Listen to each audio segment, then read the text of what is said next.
ሰላም ይብዛላችሁ የተወደዳችሁ የ22 አዲስ ቤተሰቦች እንዴት ናችሁ? ሰላም ነው። ተክሌ ብርሃነ መስቀል ነኝ። በዚህ በምትወዱት ቻናላችሁ የተለያዩ የሙዚቃ ትምህርቶች እንዲሁም የቮካል ስልጠናዎች ይሰጣሉ። እንደምታውቁት ፒያኖ አስተምራለሁ፣ ጊታርም እንዲሁ አስተምራለሁ። የቮካልም ትምህርቶችን አሉ። የተለያዩ ጠቃሚ የሆኑ የቲፖችንም በዚሁ በመሐከል ለድምጻችን ማድረግ ስለሚገባን ጥንቃቄ እንዲሁም ደግሞ ማድረግ ስለሌሉብን ነገሮች እያቀረብኩ እገኛለሁ። ሙዚቀኛ ለሆናችሁ ደግሞ ለእናንተ እንግዲህ ከኪቦርድ እና ጊታር ትምህርት በተጨማሪ ኪቤዝን የሙዚቃ ማቀናበሪያ ሶፍትዌር ነው። በሱ ላይ እንዴት ሙዚቃ ማቀናበር እንደምንችል ሪኮርዲንግ፣ ሚክሲንግ፣ ማስተሪንግ እያሳየው እገኛለሁ። እናንተ ይህንን ትምህርት በዚህ ቻናል ታገኛላችሁ። ለዚህ ቻናል አዲስ የሆናችሁ ሰዎች ይህንን ቻናል ሰብስክራይብ በማድረግ የዩቲዩብ ቤተሰቦች እንድትሆኑ ጋብዛችኋለሁ። የዩቲዩብ ቤተሰቦች እናንተም ደግሞ እንግዲህ አብረን ለተወሰነ ጊዜ አብረን ዘልቀናል። ከዚህም በኋላ ከእናንተ ጋር አብረን እንደምንቀጥል ተስፋ አደርጋለሁ። ሐሳብ ካላችሁ በኮሜንት ቦታው ላይ ጻፉልኝ። እንዲሁም ደግሞ ቪዲዮዎችን ለሌሎች ሰዎች ሼር ማድረግን እንዳትረሱ በዚህ አጋጣሚ ማሳሰብ ፈልጋለሁ። ዛሬ ይዤላችሁ የቀረብኩት ለድምጻውያን የሚጠቅም ትምህርት ነው ይዤላችሁ የቀረብኩት። ድምጻውያን እንግዲህ ስለ ድምጻቸው ማወቅ ያለባቸውን ነገሮች በተከታታይ እያቀረብኩኝ ይገኛለሁ። ባለፈው አንድ ቪዲዮ አቅርቤ ነበር። እዛ ቪዲዮ ላይ በ2002 ዓመተ ምህረት አሳትሜው የነበር አንድ መጽሐፍ ነበር። ከሱ መጽሐፍ ላይ በአንገትና በትከሻ አካባቢ ስላሉ ጡንቻዎችና ከድምጽ ልምምድ ከቮካል ዋርም አፕ ወይም ደግሞ ማሟሟቂያ ልምምድ በፊት አስቀድመን ስለምንሰራቸው ወይም ደግሞ አንገታችን አካባቢ ያሉትን መስሎች የምናነቃቃበትን ነገር አሳይቻችሁ ነበር። ዛሬም ከዚሁ መጽሐፍ ላይ በገጽ 21 ላይ ከተጠቀሰው ስለ ስፖርት ወይም ደግሞ የአካል ብቃትና ድምጽን የተመለከቱ ጥያቄዎች አሉ፣ ጥያቄና መልሶች አሉ። እነዚህን ጥያቄና መልሶች አሁን አቀርብላችኋለሁ። በእርግጠኝነት እዚህ ጥያቄና መልስ ውስጥ የእናንተም ጥያቄ ይኖራል። ለጥያቄያችሁ መልስ የምታገኙበት ስለሚሆን ቪዲዮን እስከ መጨረሻ ድረስ ተከታተሉት። ጥያቄ: ቁመታችንና የሰውነት ክብደት መጠናችን በድምጻችን ላይ ችግር ይፈጥራሉ? መልስ: አይፈጥርም። በእርግጥ የሰውነት ክብደት ከቁመታችን ከእድሜያችን ጋር የሚመጣጠን መሆኑ ለጤናችን ጥሩ ነው። ጥያቄ: ድምጻዊ ለመሆን ምን ያህል በአካል ብቁ መሆን አለብን?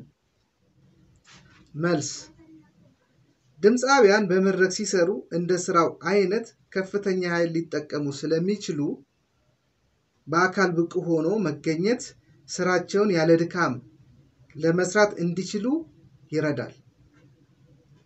የምንሰራቸው ስፖርቶች ዘመናዊና በባለሙያ የታገዙ ይሁኑ።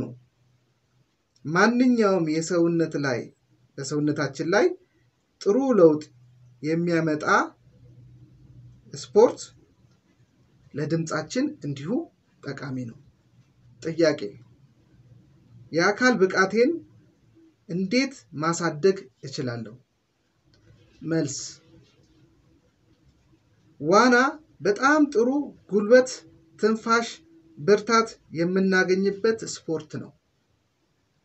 እንዲሁም ትንፋሽን መቆጣጠር እንድንችል የሚረዱን ሌሎች ስፖርታዊ እንቅስቃሴዎች ሊረዱን ስለሚችሉ ቀስ ብለን ጀምረን እንደ አቅማችን መጠኑን መጨመር እንችላለን። ጥያቄ: ለድምጽ ምን አይነት ስፖርቶች ናቸው ጠቃሚ? ለምን? መልስ: ማንኛውም የኤሮቢክስ ስፖርቶች፣ የእግር ጉዞ፣ ፈጣን ያልሆነ ሩጫ፣ ብስክሌት መንዳት፣ ዋና መዋኘት፣ ቴኒስ መጫወት፣ እግር ኳስ መጫወት የመሳሰሉት ስፖርቶች ለልባችንና ለሳምባችን ብርታት፣ ጥንካሬ ይጠቅማሉ። ጥያቄ: ክብደት ማንሳት ያዝናናኛል። ይህ ስፖርት ለድምጽ ጥሩ ነው? መልስ: በአንገት በትከሻ ላይ ውጥረት የሚፈጥሩ ስፖርቶች መስራት የለብህም። ያ ማለት ክብደት መስራት የለብህም ማለት ሳይሆን ይህንን ከተረዳ የምትሰራቸው ስፖርቶች ከአቅም በላይ መሆን የለባቸውም። የተመጠኑና ዘና ብለህ የምትሰራቸው መሆን አለባቸው። ጫና የማይፈጥሩ ይሁን እንጂ ስፖርቱን መስራቱ የሚከለከል አይደለም። ጥያቄ መስራት የሌለብኝ ስፖርቶችስ? መልስ ጥልቀት የሌለው አተነፋፈስ ላይ የሚያተኩሩ እንዲሁም በአንገታችን በትከሻችን ላይ ውጥረትን የሚፈጥሩ ስፖርቶችን መስራት የለብህም። ስፖርት ከሰራህም የድምጽ ልምምድም ካደረግክ በኋላ ቢያንስ ለ2 ሰዓታት እረፍት መውሰድ አለብህ። ሌላው የመድረክ ስራ ባለቀን ከበድ ያሉ ስፖርቶችን መስራት የለብህም። እንግዲህ እነዚህንና ሌሎችን ደግሞ ከዚህ በፊት ያቀረብኳቸውን ትምህርቶች በዚህ መጽሐፍ ላይ ማግኘት ይቻላል። በእርግጥ ይሄ መጽሐፍ አሁን ገበያ ላይ የለም። ለዛም ነው አልፎ አልፎ እንደዚህ እያነበብኩ ማቀርብላችሁ። እንግዲህ ተመልካቾች አሁን ከመጽሐፉ ያቀረብኩላችሁ ጥያቄዎች የአብዛኞቻችሁን ጥያቄ ይመልሳሉ በሚል አስቤ ነው ያቀረብኩት። ምናልባት በዚህ ውስጥ ያልተካተቱ ሌሎች ተመሳሳይና እንዲሁም ለየት ያለ ጥያቄ ካላችሁ በኮሜንት ቦታው ላይ ጻፉልኝ። ለእናንተ ጥያቄ መልስ በቀጣይ ቪዲዮ ይዤላችሁ ቀርባለሁ።